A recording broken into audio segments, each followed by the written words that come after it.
On continue à avancer dans nos exercices. On s'attaque à l'exercice 4 qui est vraiment tout simple. Cependant, on va cette fois avoir droit à 3 solutions différentes. Ça me permettra de te montrer que certaines choses ont déjà été implémentées et qu'il ne faut pas toujours se casser la tête pour recréer ce qui existe déjà.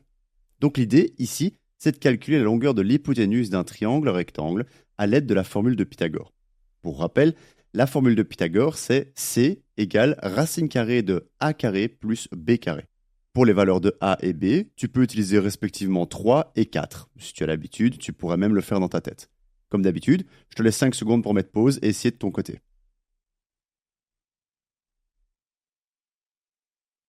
Bref, pour la première solution, rien de spécial, on va juste appliquer la formule donnée dans l'énoncé. Let's go. On commence par indiquer notre variable A qui vaut 3 et la variable B qui vaut 4. Ensuite, l'idée est de calculer C en appliquant la formule donnée au-dessus. Donc, on va dire que C est égal à, entre parenthèses, A carré plus B carré, et le tout, je l'élève à la puissance 0.5. Si tu ne le savais pas, élevé à la puissance 0.5, c'est une racine carrée. Une puissance entière serait une racine cubique, etc. Il me manque juste à imprimer ma réponse, et c'est la fête. On peut exécuter notre programme pour voir si on a bien la bonne réponse. On n'a rien fait de spécial ici, donc essayons différemment maintenant. La solution suivante garderait la même logique et continuerait à utiliser la formule de Pythagore, mais on la ferait en utilisant le module math. Alors allons-y. On commence par importer le module math en haut de notre code, comme le veut la convention, parce que sinon, on ne pourra tout simplement pas s'en servir. Ensuite, on recrée nos deux variables de base A et B qui reprennent les mêmes valeurs.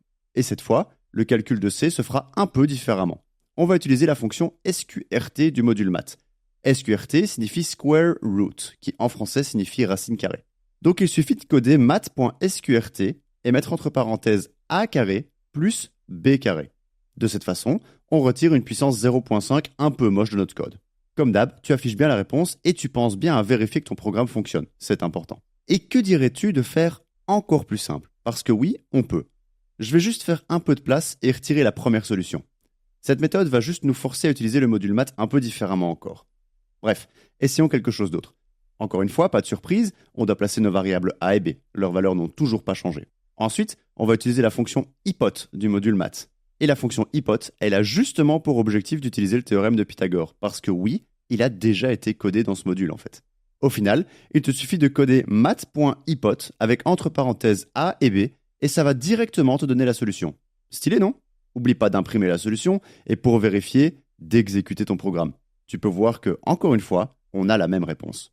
Je suis sûr que cette dernière façon de faire, tu ne l'avais pas trouvée. Et il n'y a pas de mal. C'est un petit secret caché dans le module Python. Crois-moi, tu en as d'autres. Allez, je te laisse ici pendant que je prépare la suite. Du coup, bisous, à plus.